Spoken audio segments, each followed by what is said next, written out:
आखिरी जिंदगी के दिन गुजार रहा था। वो एक खामोश और आजिज लेकिन दाना इंसान था। उसके 5 बेटे थे। इनमें सबसे बड़ा यूसुफ था, जो एक जमींदार था। यूसुफ पूरे दिन खेतों में मेहनत करता था, जमीन को सींचता और फसलों की देखभाल करता था। लेकिन वालिद की खिदमत करते हुए कभी कभार वो उकता जाता और दिल ही दिल में सोचता कि ये जिम्मेदारी कब खत्म होगी। शाम को यूसुफ तकाहारा खेतों से लौटता तो उसका बूढ़ा बाप हकीम खामोशी से बेटे की तकन को महसूस करता था। हकीम के दिल में बेटे के लिए बेपनाह मोहब्बत थी, लेकिन वो कुछ कहे बगैर फकत अपनी नजरें झुका लेता। कुछ अरसा बाद हकीम अपने बेटे यूसुफ के रवैये में तब्दीली महसूस करने लगा। वो जानता था कि यूसुफ अपनी तकन और जिम्मेदारियों के बोझ तले दब चुका है, और शायद उसे ये महसूस होने लगा कि बूढ़ा बाप अब उसके लिए एक बोझ बन गया है। यूसुफ का रूठा रवैया उसके वालिद को परेशान करने लगा। वो अपनी जिंदगी के आखिरी अय्याम सुकून से गुजारना चाहता था, लेकिन यूसुफ की बेरुखी ने उसे गमगीन कर दिया। कुछ अरसा बाद हकीम ने यूसुफ को करीब बुलाया और कहा, बेटा, मुझे मालूम है कि तुम पर बोझ बढ़ गया है। फिक्र न करो, मैं ज्यादा दिन तुम्हारे साथ नहीं रहूंगा। 2-3 दिन बाद मैं दूसरे बेटे के पास चला जाऊंगा। तुम अपने काम और जिंदगी पर ध्यान दो, मेरे लिए परेशान ना होना। यूसुफ ये सुनकर कुछ देर खामोश रहा।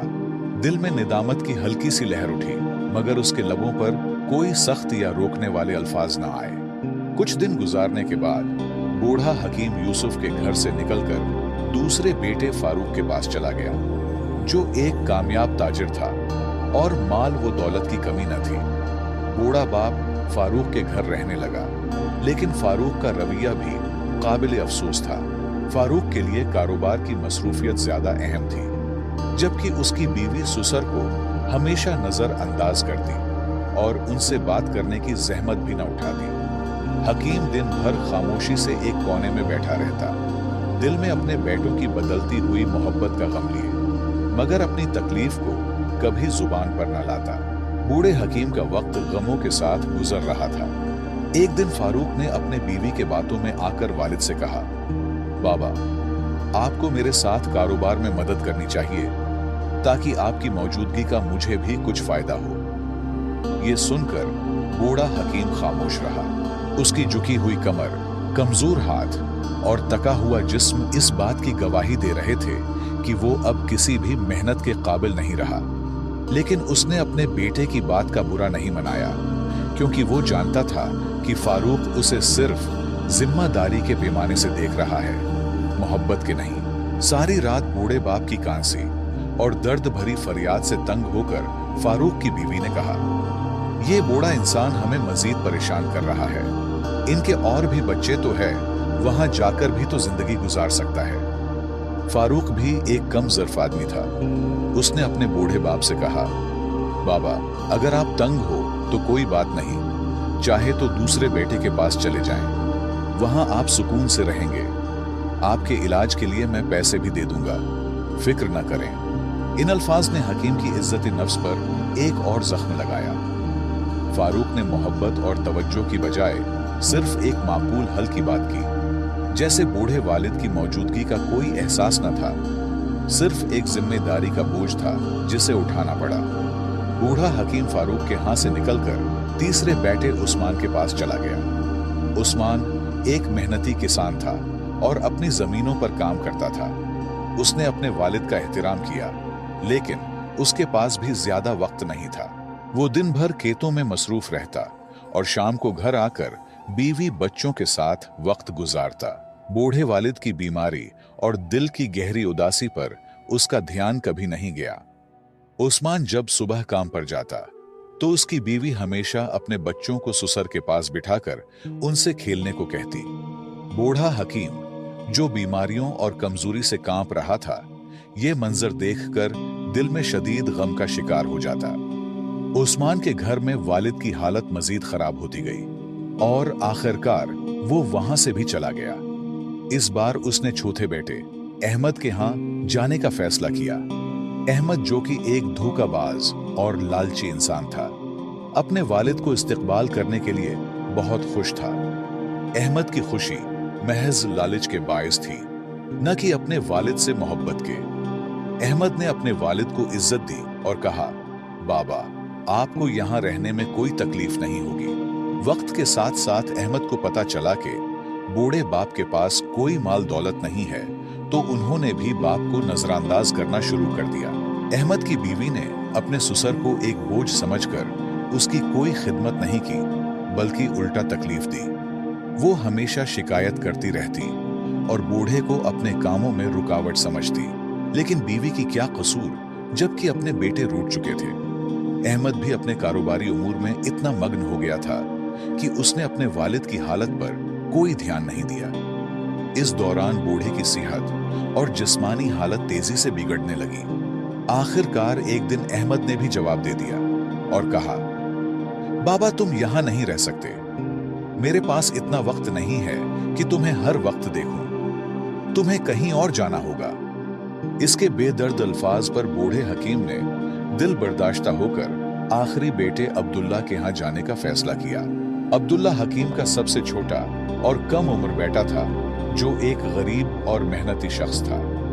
दिहाड़ी लगाकर जो पैसे कमाता, इन पैसों से वो अपने बाप के लिए दवाइयां खरीदता और अपने घर का खर्च चलाने की कोशिश करता। उसकी बीवी भी काफी ईमानदार थी, अपने ससुर का दिल से ख्याल रखती थी। वो उनकी बीमारी और बुढ़ापे को समझती थी और हमेशा माँ बाप की तरह उनकी खिदमत में लगी रहती थी। बूढ़े हकीम ने जब अब्दुल्ला और उसकी बीवी की मोहब्बत और एहतराम देखा तो दिल ही दिल में खुश हुआ और बहुत दुआएं देने लगा।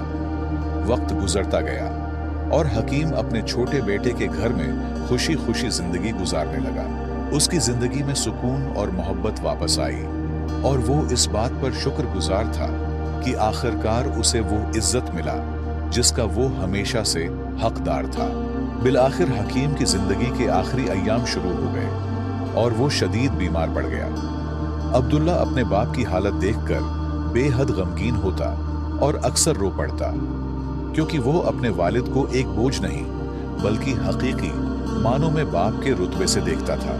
उसके दिल में वालिद की इज्जत और मोहब्बत का समंदर था और वो हर मुमकिन कोशिश करता कि अपने वालिद की खिदमत में कोई कमी न रह जाए। अब्दुल्ला के आंसू और उसकी फिक्र वालिद की जिंदगी के उन आखिरी दिनों में उसके लिए एक तसल्ली और सुकून का बायस बने। हकीम ने अब्दुल्ला की मोहब्बत देखकर उसे अपने करीब बुलाया और बारीक आवाज में कहा, बेटा, मेरे आखिरी दिन करीब हैं। मेरी सांसें अब गिनती की रह गई हैं, लेकिन अल्लाह तुम्हें हमेशा खुश और आबाद रखे, जिस तरह तुमने मेरी खिदमत की और मेरा दिल जीता। अब्दुल्ला ने गमगीन लहजे में जवाब दिया, बाबा, अल्लाह ना करे कि आप हमें छोड़कर चले जाएं। आपके बगैर हम कैसे जी सकेंगे? हकीम ने मुस्कुराते हुए कहा, बेटा, ये तो हक का रास्ता है। हर शय को फना होना है। मुझे भी अपने खालिक हकीकी के पास जाना होगा। अब्दुल्ला ने गमगीन लहजे में कहा, बाबा, क्या आप मुझसे खुश हैं?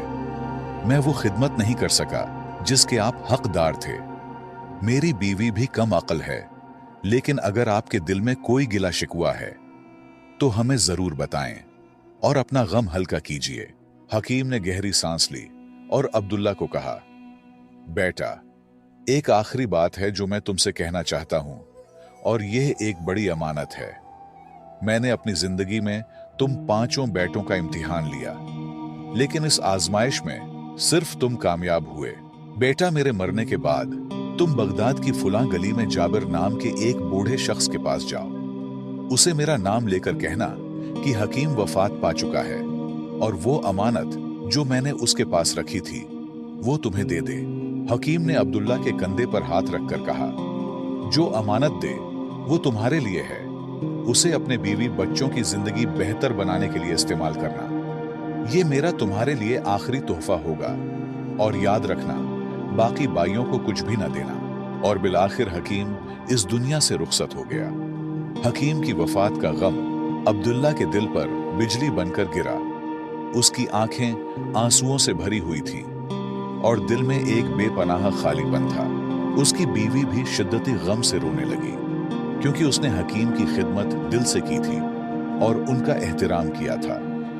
अब्दुल्ला ने खुद पर काबू पाते हुए अपने भाइयों को खबर दी और उन्हें जनाजे में शिरकत की दावत दी। सब भाई जो कभी अपने वालिद को बोझ समझते थे, अब जनाजे में शरीक हो गए। अब्दुल्ला, जो हमेशा ईमानदारी और मोहब्बत का पैकर रहा, ने भाइयों से कहा, बाबा जान ने मुझे एक अमानत सौंपी थी। मुझे यकीन है कि वो कोई कीमती खजाना होगा, लेकिन इसमें सब भाइयों का हक है। हालांकि बाबा ने उसे सिर्फ मेरे लिए वसीयत की थी।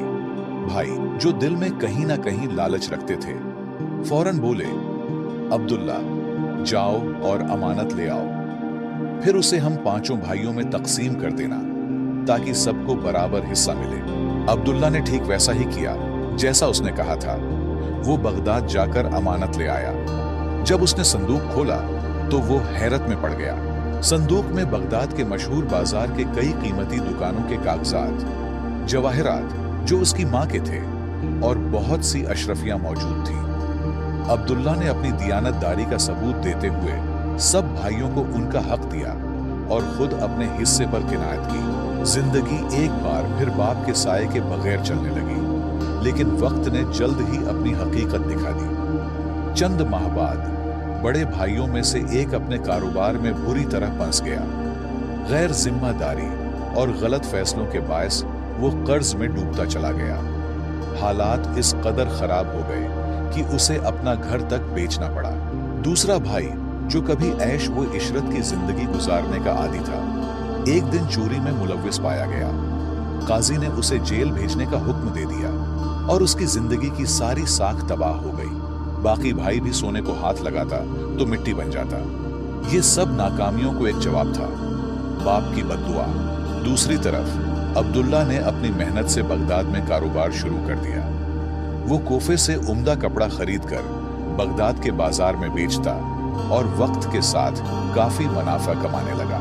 उसकी ईमानदारी, बाप की दुआ और मुस्तकिल मेहनत ने उसे तरक्की की राह पर डाल दिया। यहाँ तक कि वो अपने बाकी भाइयों की फिरोख्त करदा दुकानें खरीदने लगा और आहिस्ता आहिस्ता पूरे बाजार का वाहिद मालिक बन गया। जो भाई कभी खुद को दौलतमंद समझते थे, अब वक्त के मारे हुए अब्दुल्ला के दर पर सवाल करने आ गए। अब्दुल्ला, जो एक रहम दिल और मुशफिक इंसान था, उनकी मदद करता और उन्हें खाली हाथ वापस न जाने देता। उसका ये रवैया उसके वालिद की सिखाई हुई अखलाकियात का अक्खास था। फिर वो दिन आया जब अब्दुल्ला ने बगदाद के तरक्की याफ्ता इलाके में एक बड़ा घर खरीदा और अपनी बीवी और बच्चों के साथ एक खुशहाल जिंदगी गुजारने लगा। वो जिंदगी के उस मोड़ पर भी अपने वालिद की दुआओं और तालीमात को नहीं भूला। एक दिन वो अपने वालिद की कब्र पर फातिहा पढ़ने गया। कब्र के सामने खड़े होकर उसने कहा, बाबा, आपकी दुआओं ने मुझे बगदाद का अमीर बना दिया, लेकिन आपके साये की महरूमी ने मुझे गमगीन कर दिया। अल्लाह ताला आपको जन्नत में आला मकाम अता फरमाए। मुअज़्ज़ज़ दोस्तों, इस कहानी से हमें 3 कीमती असबाक मिलते हैं। नंबर 1, वालिदैन की जिम्मेदारी है कि वो अपने बच्चों की बेहतरीन तरबियत करें ताकि वो बाद में न सिर्फ उनका सहारा बने बल्कि जिंदगी की मुश्किलात का सामना भी हिकमत और सब्र से कर सकें। नंबर 2, एक बेटे के तौर पर वालिदैन को कभी बोझ न समझे, क्योंकि वक्त का पहिया घूमता है और कल आप खुद इसी मकाम पर हो सकते हैं जहां वालिदैन आपसे मोहब्बत और तवज्जो की उम्मीद करते थे।